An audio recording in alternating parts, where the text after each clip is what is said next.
الحديث التاسع عشر بعد المئة حديث في السقوي دينا يوم عن عبد الله بن عمرو بن العاص رضي الله عنه وماكي وتتنامي أو صحابة الموضوع ماكي عبد الله بن عمرو بن العاص وماكي عن وتتني عن أبي بكر الصديق رضي الله عنه وماكي أنه نكنكو سيدنا بكر قال وما كان لرسول الله ونبي الله صلى الله عليه وسلم علمني دعاء أدعو به في صلاتي ما كان لا عندي دعاء ومن دعوتا كان رجل دعاء قال نلا ماكي قل اللهم إني ظلمت نفسي ظلما كثيرا يوكو يا الله أمتوني هو ممكن أنكن توني رود ولا يغفر الذنوب يغتاب ونرن إلا أنت سوانا أن يغتاك الذنوب بكات سوانا أن فاغفر لي مغفرة من عندك يوتمن يا في إمون كما وارحمني يرمي الأمى دالا إنك أنت الغفور فأوني يود يرمي الرحيم يود يا فقل يا فقل الرحيم يود يرمي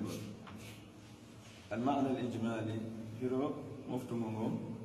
طلب أبو بكر بن الصديق رضي الله عنه من النبي صلى الله عليه وسلم أن بكر يروي الله أن النبي صلى الله عليه وسلم أن يعلمه دعاء لو أن دعاء يدعو به في صلاته في وتر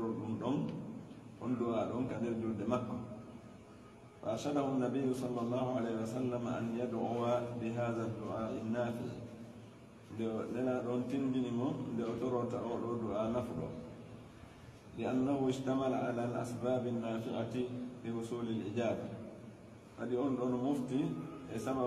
سببوجي نفيد فيه يبقى جابر ودعاء في دعاء وجابر فقد افتتح بالاعتراف بالظلم الكثير لنفسه والتقصير منها ويغير تري توني وتوني ممكن ما كن كان يرى من دينغول إمود ممكن كن في جانب حق الله تعالى بني حق الله ثم إفراد الله تعالى عرفت واتدون كدي بجن إنغول الله تولون بإسداء المغفرة والستر فنت قول يا فيه كانوا سر قول والإحسان مؤجب وهذا يتضمن صدق الالتجاء كن صومي قول بكتا قول الله وحرارة الطلب يعني قول أقول يعني لا أقول لا عند تيب ساتل لا عند ساتل قول بعدما بعدما هذه التوسلات النافعة وأوديدو جكر لله نفعي لتاتا وأوديدو جكر للفينو الله سبحانه وتعالى جابنا مدعاه طلب منه المغفرة ودبر ميافي وحده كانك ألتو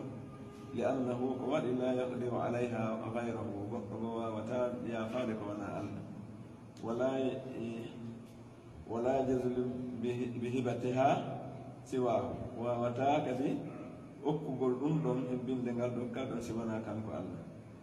وفي هذا نحن طلب ستر الذنوب لا أقول سر جنوب باجدين والسماح عن الزلات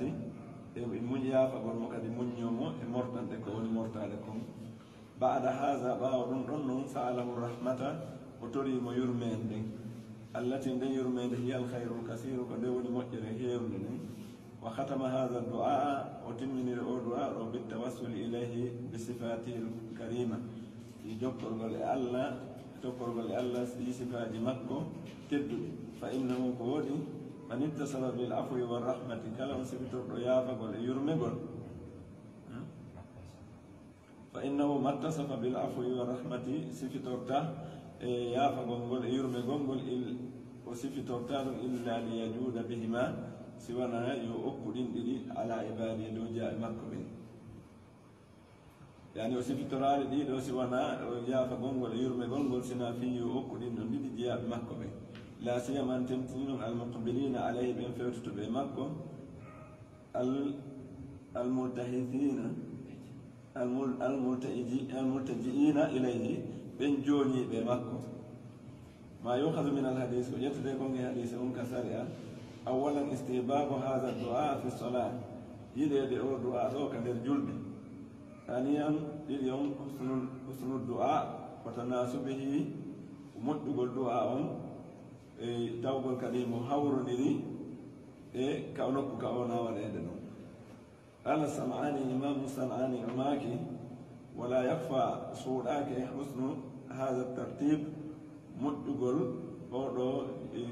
رون نرقل في الدعاء كدعاء فإنه نكان قدم وأردنيته ونداء الرب نرقل جوما واستعانته يولي نرقل جوما ثم الاعتراف بالذنب وهيك دونك سانكدي يرتقل بونر دين والاعتراف به يرتقل بونر أقرب إلى محوه رندم بتقتن دفاد يمونتقل بونر دين يعني جنوب دين ثم الإقرار بالتوحيد لله وهيك دونك دي يرتقل ووتن إنغول الله وحصر أموبي غداء الحاجة وهي غفران الذنوب عليه.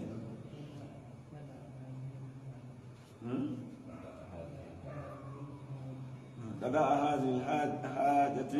كنت قلوا حاجة وهي غفران الذنوب عليه بدون يافن يدبكى فوق مكة وقصر الطلب ورب رب قنقل عليه الله أقرب وقصر الطلب رب دينغول رب قنقل عليه الله أقرب قنقل تبتن إلى الإجابة فهذه إجابة والدعاء. ثم سؤال غفران الذنوب وغفران الذنب رفت نمو هيك ننترى قول يا فنادي بون رندن كانوا يحب اليومين التي لا يخرج فيها شيء من أمور الدنيا والآخرة كتاتا دير من تاتا يالتا إلى المؤمن هاي مولد في يقول جدا ندين إلى عرفون مو بيندرهم ثم ختم رفت من الجل ثم ختم رفت من الجل لهذا الدعاء والدعاء بهذين الاسمين دين دلودي أنت الغفور الرحيم. ثالثا تجمع أنه ينبغي لكل داع أن يفتتح دعاءه بالاعتراف بالعجز والتقصير والظلم.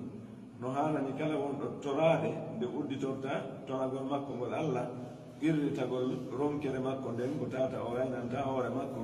كانيو رابين دينا غول ماكو غول e bangi الله كانيو توني غول ماكو غول ثم يثني على الله تعالى رفتي ومانتا نون الله بانه صاحب الطول وكان كوني جون نيمه والحول امرغول فيري ثم يقدم حاجته أنتم رفتي أنتم أبنون حاجمكم موهاتون جنون يالله ثم يختم دعاءه رفتي وتنين دعاء مكم بشيء مناسب لدعائه تعالى أنه يادي دعاء مكم من أسماء الله إن الله الحسنى مؤدد وصفاته ولا صفاتنا كتور ونويني وربي يافي دبكات وربي يرمي يونو إن الله صفته الغفور الرحيم ɗum ɗon tawno yaade ko o tori allah e waɗanmo wa an yakuna ta'arudahu lillahi ta'ala ende laatoto weɓitorgol mo ngol wonande allah yunasibu lmaqamu alladi yuriduhu hara ɗum no yaadi e no yahi no hawrodiri e nokkure e place makko mo tata himo faandi on raabi allahi on fiqhu siddiq radiallahu anhu faɗo fiqhu siddiq radiallahu anhu id alima anna salat فقه الصديق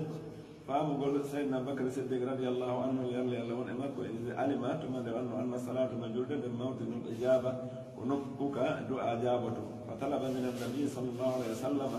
ودبر النبي جمع كسي ان يختار له دعاء لو سبحانه دعاء بهذا المقام الكريم ونبكت له خامسا جو يوم قال من دقيق العيد ودغان ما كسر من الرغبي سروديغو لعل الاولى نغسق بريكم هاند ان يكون موطن هذا الدعاء موطن هذا الدعاء نقول دعاء في السجود كسجود او بعد التشهد ما باو تيام بتيام غسي فانهما نديدو دي فريج دي فانهما الموضعان اللذان امرنا فيهما الدعاء امرنا فيهما الدعاء وديدو والنكوري جديد ياميرا دين يعني كسجود ما دون كبا وتايا وندلاني ياميرا دين يمودو ينتور قال عليه السلام لا مجاب كسيون من دماكي واما السجود اما كسجود فاجتهدوا فيه الدعاء نقول سيده وندل ياميرا ما دين نكي دي ينتور من دماكي تنو يدون دعاء وقال في التشهد لا ما كدفيك كتايا ويتخير بعد ذلك من المسألة أي أو ويتخير أصبه بعد ذلك باب من المسألة ترارن يعني كون تراركم أي الدعاء ما شاء كويدكم وذكر الفاكهاني أورغان ماكي أن الأولى كبرها عندكم الجمع بينهما كموب والحق الذين يدعو كسجود كان يدعو أبو مرسل يولن سادسا جاءهم ولا يغفر الذنوب إلا أن تريب ويافتاك بن الجنوب وبكات وسوانا أن قال ابن دقيق الإيد أورماكي إشارة كجوبة إلى طلب مغفرة فادة ويافي منفصل متفضل بها من عند الله متفضل بها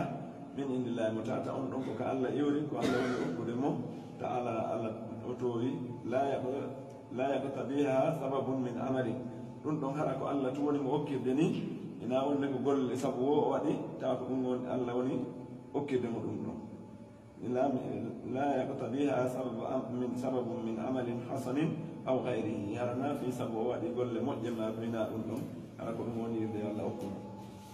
الحديث العشرون بعد المئة حديث نوغا يوم باو تيمدر يعني حديث تيمدر نوغا يوم أنا عائشة رضي الله عنها تتنا من أنا عائشة يملي على قالت معك ما صلى رسول الله صلى الله عليه وسلم صلاة لنا رجلان يوليو بعد أن نزلت عليه باو جب بعد ما إذا جاء نصر الله والفتح طيبا الله قال أودتان الأري لو مسجن سمور جبنه إلا يقول فيها أسمنا لنا رماك يندم جلده اللهم يا الله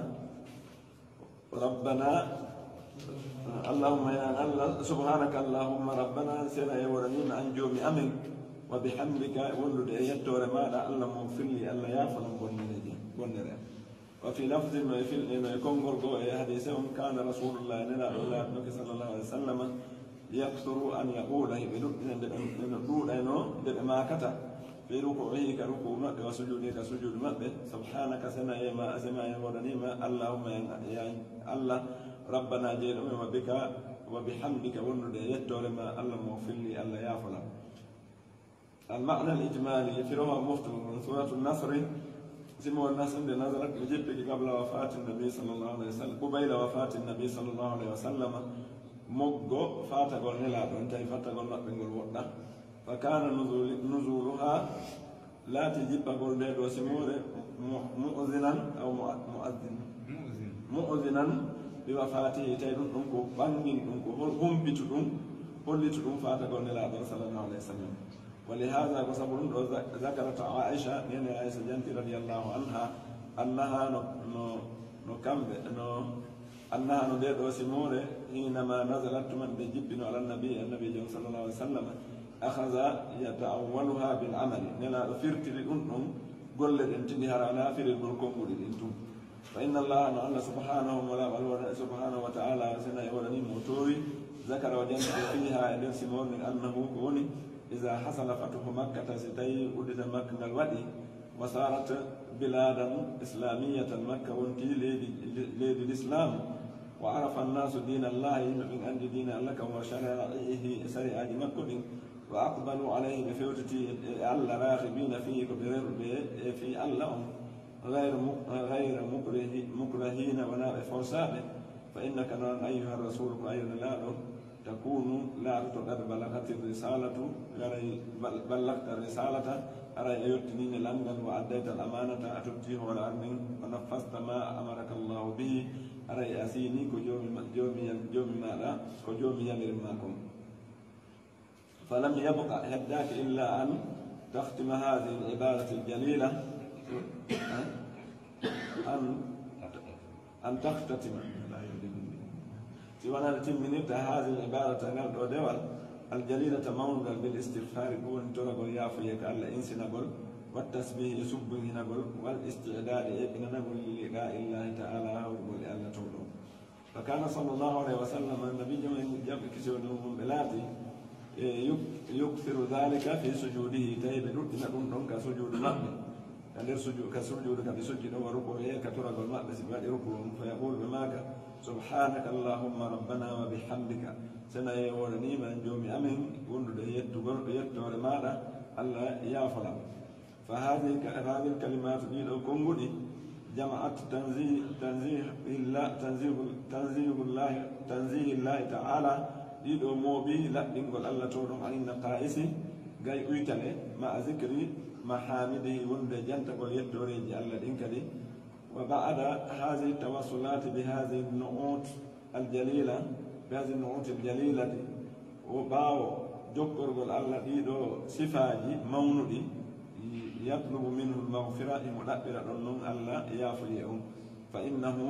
كوادي أحد كانكو الله أهل التقوى كانكوني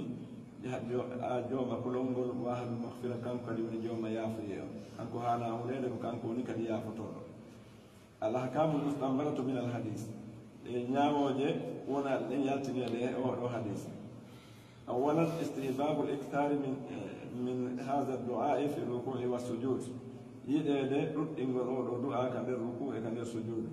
ثانيا أن تختم العبادات لدبت إنكاري تمنيرته وخصوصا تنتني الصلاة جلدن بالاستغفار ينسي نقول كألا قول تنقول ميافي ليتدارك فيه هوت لما حصل فيها ويبي إلير جلد منكم من النقص ويتقول يعني نون هبتو يعني نون هفتوتو ثالثا تتعون أن أحسن ما يتوصل به وقول مجد يكو جوكور تيمور إلى الله كألا في قبول الدعاء جمع الدعاء هو ذكر محامده كو جنتقل يتولي جي الله وتنزيه الاسنين قول الله أن النقائص قاي ويتلي والعيوب أي بيجي رابعا لا يوم إن المتعبد بهما نو مجد نو دولي حرص على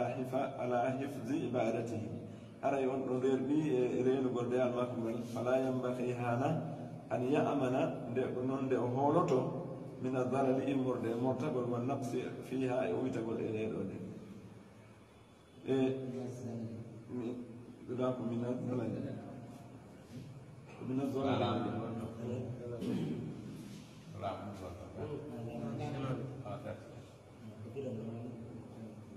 مرتبط فيها وفي خامسا جوي فضيلة الاستغفار برال إنسنا غنغول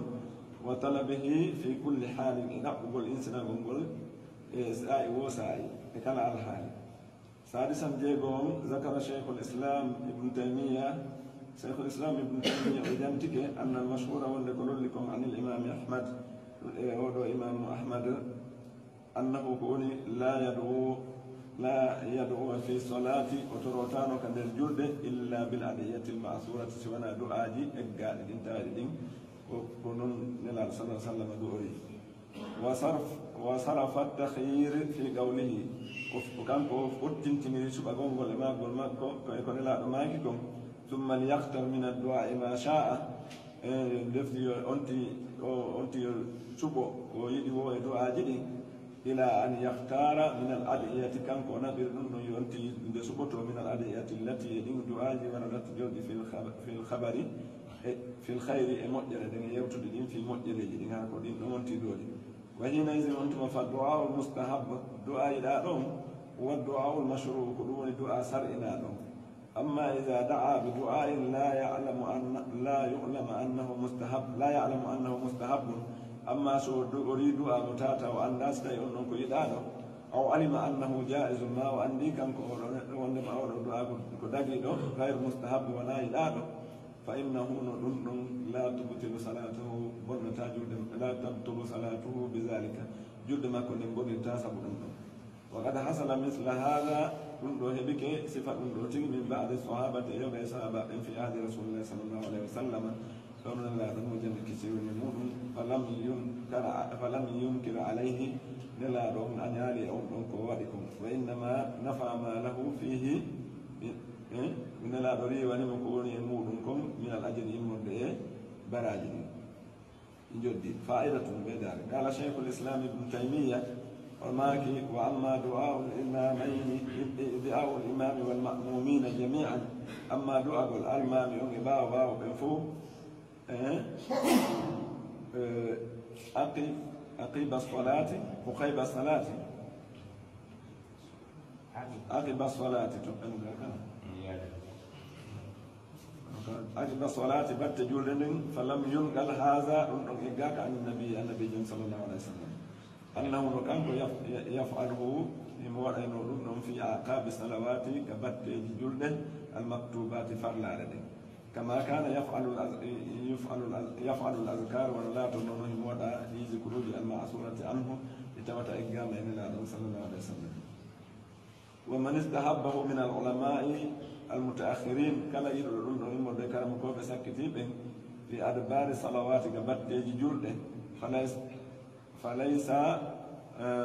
ma'ahum fi zalika sunnatun haray ɓe mara'i ɗum ɗum sunna illa mujarradu kawni du'a siwana telɗugol tun tawgol laatagol du'a o mashru'an ko sarinaɗum wa huwa aqba salawati ɗum ko ɗum woni batte julɗe ɗen yakunu aqrabu ila al ijabati haray wigol ko ɗon ɓuri ɓattade nde jaaboto wa hadha allazi zakaruhu ɗum ɗo ko ɓe janti ɗo kadi tabarahu shari'u sarin ɗon konti ɗum ɗo fi sulbi salati ka nder julde ko ɓe konti ɗo ko harnaka ɓawa julde fa du'a on fi akhiriha ka sakkitorde julde qabla al khuruji minna ko adi yaltugol ka julde mashru'un ɗum ɗon no sarina masnunum bi sunnati l mutawatira ɗum ɗon ko waɗira ɗum sunna jokkodirɗo ko bittifaqi l muslimina e fottangal julde ɓe kadi wal musalli juulowo on yunaji rabbahu imo wara imo gundodirde e joomi makko wa du'a hina idin on tuma munasibun li haalihi hay ɗon no yahidi alhaali makko on amma idan sarafa ila nnasi amma so firlitike o firti yimɓe ɓen fa laysa fi mawtini munajatin lahu haray ɗo wona nokku ka gundodirgol makko e allah wa du'ai kañum etorare ɗum woni e du'a wa innama huwa mawtinu zicri lahu ɗon ko nokku ka allah jantate wa sana'un alayhi e mantugol allah intaha mulakhasan lanni ɗo yewtere makko nin kanko cheikhul islam ko raɓɓinina o yi fa'idatun ukhra ɓeydari goo kadi nafoore goo binan ala ma rajjahu e mahgol nu e koko cheikhul islam jisɗin ɗo min adami mashru'iyati du'a e ba'da salam min as-salati e wasude sar'inede du'a on ɓawa salmingol ngol ka julde yazharu no feeña adamu mashru'iyat wasude sar'inede kadi raf'ul yadayni ɓantugol juɗɗen fi hadha al mawtini e o nokku ɗo amma raf'ul yadayni fi du'ai amma ɓantugol juɗɗen ka nder du'a في موطن أخرى في مواطن أخرى نقول يجو فهو مما جاءت به الأخبار كن أن جاء كتاتا يوتري دين الدين والأحاديث الصحيحة هذه سيد دين قال شيخ الإسلام ابن تيمية وأما رفع النبي صلى الله عليه وسلم يديه أما أن تقول النبي جمع جل كسر موسى كجمع في الدعاء كدعاء فقد جاء فيه من أحاديث كثيرة حديث يجرود صحيحة سلده وقد ذكر البخاري إمام البخاري جانتك طائفة من أحاديث رفع اليدين عند الدعاء في كتابه كانكو إمام البخاري جانتك يوغا إذن دون حديثيجي قد إذن حديثيجي دون في بانت برجود إذن كدعاء كدفتر مكو ونويتين من أدب المفرد وقال الصنعاني أمير الصنعاني وماكي ورد عن النبي صلى الله عليه وسلم جلي جاي النبي جم كسيونه فعلا قل منه إما بمكو رفع اليدين بأن تقول جود في الاستسقاء كدعاء جود يمناه وفي الحج كحج وفي غير ذلك يكون منكر وحديث أو حديث إن الله يستحي أن يرفع العبد يديه إليه فيردهما خائبتين وهي حديث بيدون مع الله إنه يرسى جيا مكو بانكتا جود مكو o fewtina ɗe allah rubta ɗe hara ko ɗe soyuɗe ɗe heɓani ko ɗe torigon fa mashru'iyatu raf'ul yadayni sar'inede ɓantugol juɗɗen e nder du'a e sa nga du'a on sabita tun ko tabbitu ɗum bila shak ko anda e sikke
نعم. عن عبد الله بن عمرو بن العاص رضي الله عنه كان عبد الله بن عمرو بن العاص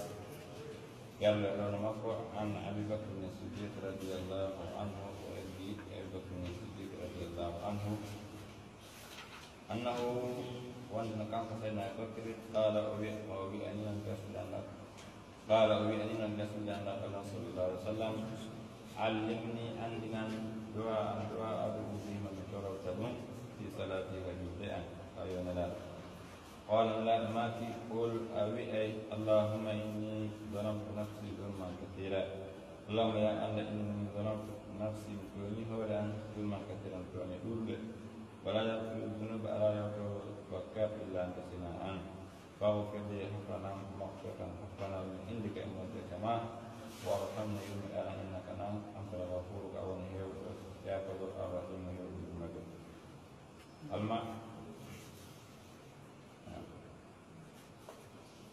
المعنى الإجمالي طلب أبو بكر الصديق رضي الله عنه تكبير سيدنا أبو بكر الصديق رضي الله عنه تكبيره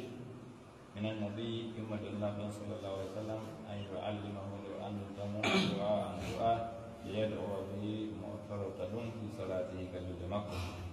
فأرشده النبي صلى الله عليه وسلم صلى الله عليه وسلم أن يدعو بهذا الدعاء النافع لأكثر تعود الدعاء نحوه لأنه تعود الدعاء اشتمل المفتي على الأسباب النافعة لصرف بنفعه بحصول الإجابة هبة والإجابة الدعاء فقد افتتح كنئه بجره بالإعتراف إلى تنظر هول مؤمن بالظلم الكثير يتربى بالظلم الكثير تنجو لنفسه والمكر والتقصير من إنقل منها منها وكما في جانب حق الله كان حق الله تعالى شعور ويكرم ثم إفراد الله تعالى تلقنا والأرض تولون بإسداء المغفرة يا جانب حفران أمرك بإسداء المغفرة كيوتين واليافية نعم يعني هيوتين واليافية نعم بإسداء المغفرة يوتين واليافية والستر الشهور والإحسان المطلق وهذا هو يتضمن مفتاح مسودة صدق الالتجاء غونغول بكتا غونغول logika gongol e Allah ko haala ɗum talabi e sattugo gongo sattugo tora gongol yeto dammano no sooma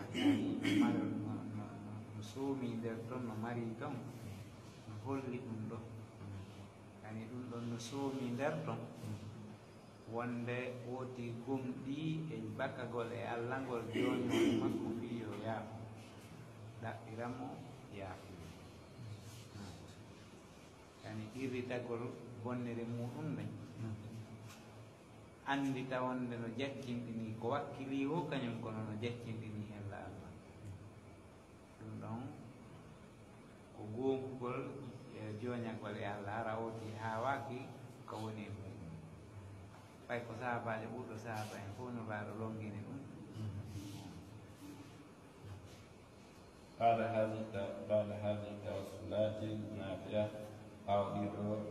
يذكر بنحوه ونفعه بنحوه tawassulu fandar ɗon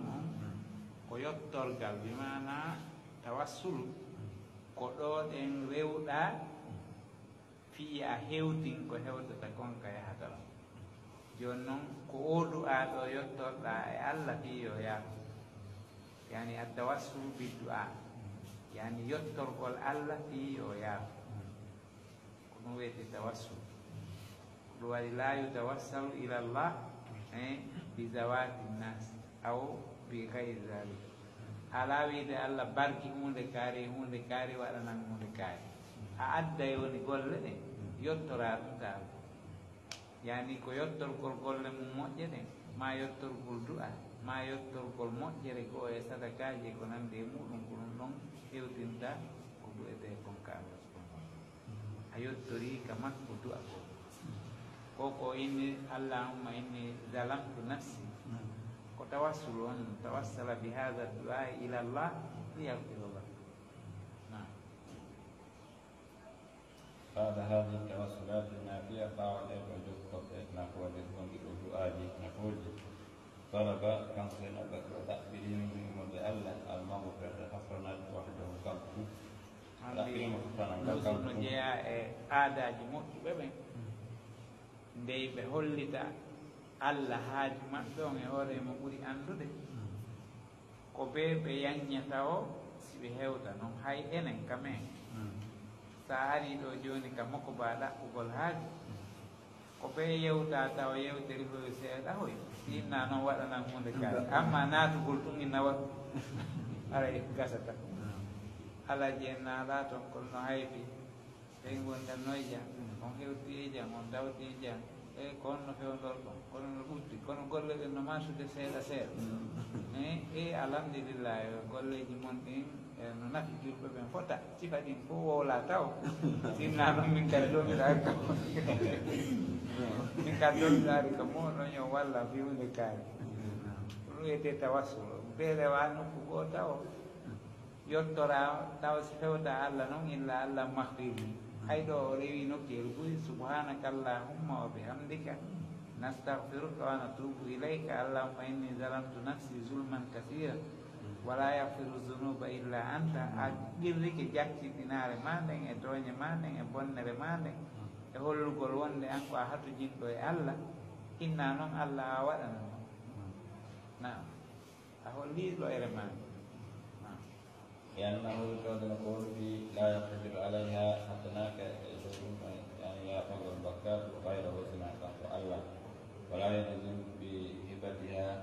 وكو لا من ربط على سواه سناكا wawɗo hokkude ɗum si wona kanko ala wawɗo hokkude ɗum si wona kanko ala ɗum woni yaafagol ngol hay goto wata yaafade sina Allah wala yajri on kon ɗum